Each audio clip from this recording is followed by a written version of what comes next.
close pass by a rogue aircraft releasing persistent chemical trails that appear to be released out of direct proximity to the engine exhaust. This risky stunt maneuver would be a violation of FAA rules for traffic separation. Then another four-engine rogue aircraft passes very close below the camera again, releasing black carbonaceous plumes very close to the jet engine exhaust.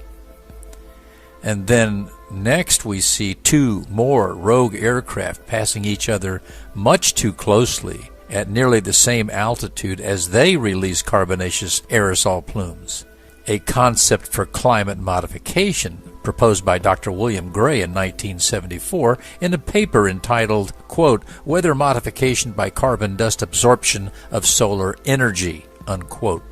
We see these and numerous other sightings that establish climate modification programs have been secretly deployed for years, but that the results have never been reported by IPCC investigators involved in publishing the science for climate change.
We'd be dead right now. I'm gonna put this on YouTube.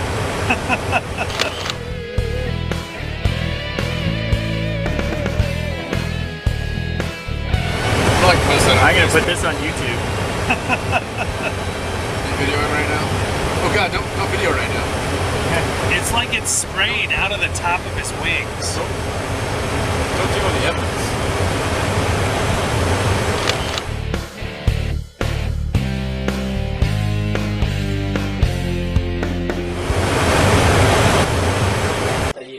Nous sommes le 23 janvier 2015 et nous vous remercions de nous accueillir dans notre laboratoire.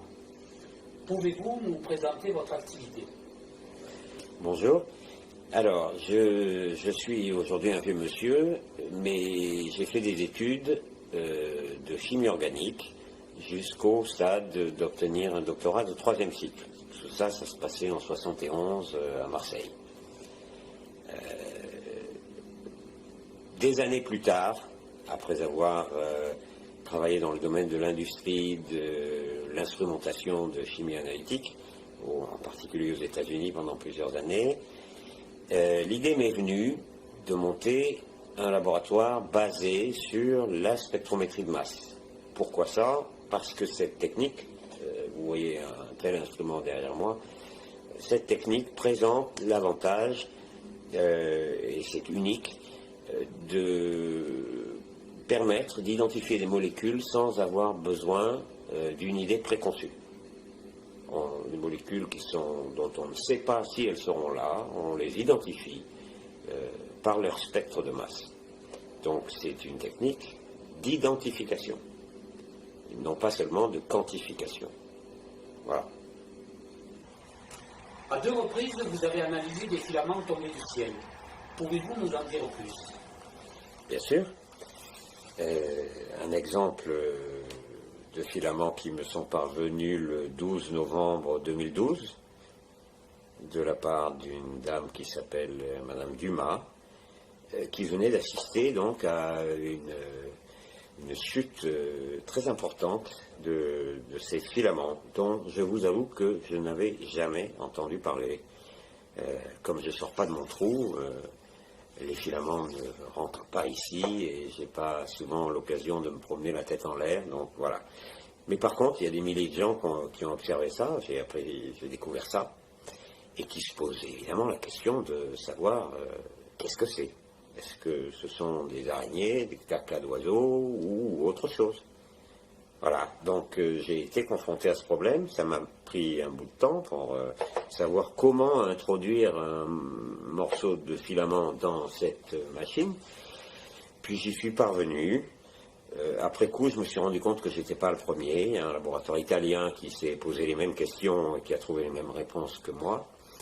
Bref, oui, on arrive tous à la conclusion que ça n'est pas naturel et que la main de l'homme est passée par là. Alors, ça tombe du ciel, c'est pas naturel, et les questions se posent donc. Voilà, alors j'apporte un certain nombre de réponses, mes analyses ont permis d'apporter quelques réponses sur la composition et sur la dangerosité éventuelle de ces filaments. Mais il faudrait que les laboratoires scientifiques, dont c'est la fonction, effectuent les recherches requises pour savoir d'où proviennent ces filaments. Est-ce que c'est une pollution induite par le simple trafic aérien, ou est-ce que c'est autre chose? Expliquez-nous déjà les conséquences des produits analysés sur notre santé. Alors, j'ai trouvé un très grand nombre de molécules que je ne suis pas parvenu à identifier toutes, mais par contre, un certain nombre de molécules ont été identifiées par comparaison avec une spectrothèque dont je dispose et qui me permettent d'affirmer que les phtalates, par exemple, qui sont présents dans tous ces échantillons, et surtout les échantillons que j'ai pu analyser depuis 2012, donc, les phtalates sont très connus, parce que très utilisés dans l'industrie des plastiques en particulier, sont très connus pour être des perturbateurs endocriniens. Perturbateurs endocriniens, ça veut dire que quand ils pénètrent dans les organismes vivants, ils dérèglent le fonctionnement des glandes qui régissent notre équilibre, l'équilibre qui fait qu'on ne devient pas obèse, ou l'équilibre les équilibres, les merveilleux équilibres qui régissent le corps humain.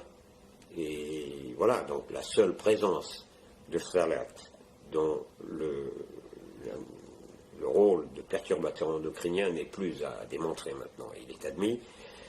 La présence de phtalates dans ces filaments, en proportion importante, est alarmante, puisque ces filaments tombent sur le sol, que ainsi ils rentrent inévitablement dans la chaîne alimentaire, et qu'au bout, en haut de la chaîne alimentaire, il y a l'homme. Sans parler des vaches qui sont un peu plus bas, etc.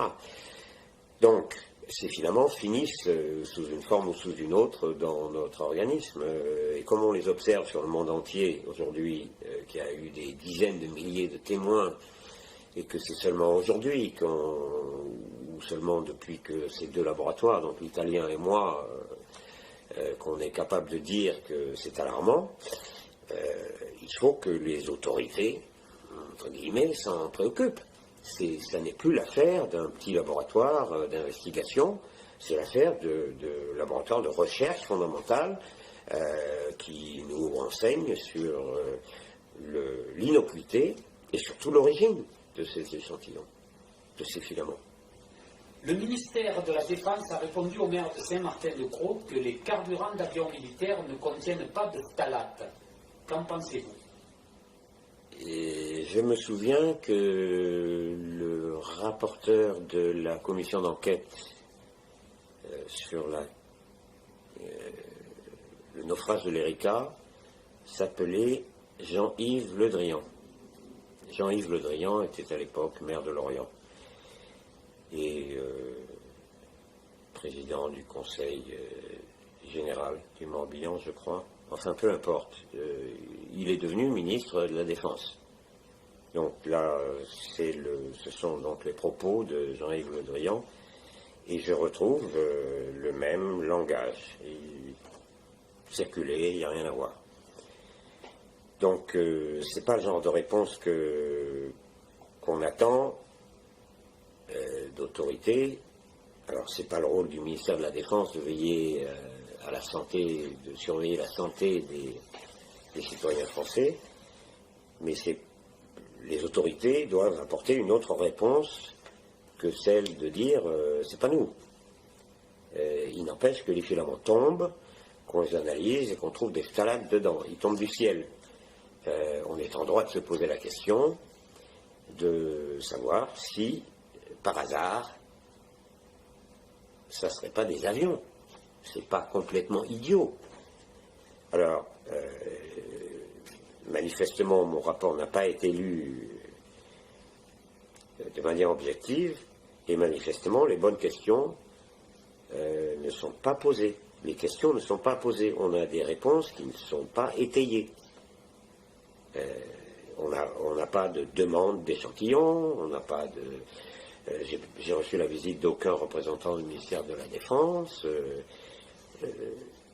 Étudions la question. Ça, je n'en veux pas, c'est irrecevable. C'est irrecevable. Après avoir reçu ça, je reçois ça. Enfin, on me prend pour un imbécile. Monsieur Le Drian, vous me prenez de nouveau pour un imbécile? 2 fois. C'est lourd, hein. Ça fait beaucoup. Alors, vous cherchiez à l'époque de l'Erika à discréditer le laboratoire Analytica. 20 ans plus tard, il est toujours là, et vous ne me discréditerez pas 2 fois. Pas 2 fois. Monsieur Le Drian, taisez-vous. Taisez-vous. C'est indigne.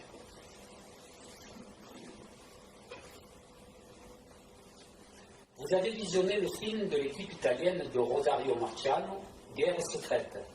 Qu'en pensez-vous? Alors, en dépit des affirmations de Le Drian, je ne suis pas un charlatan. Peut-être que ce film le montre.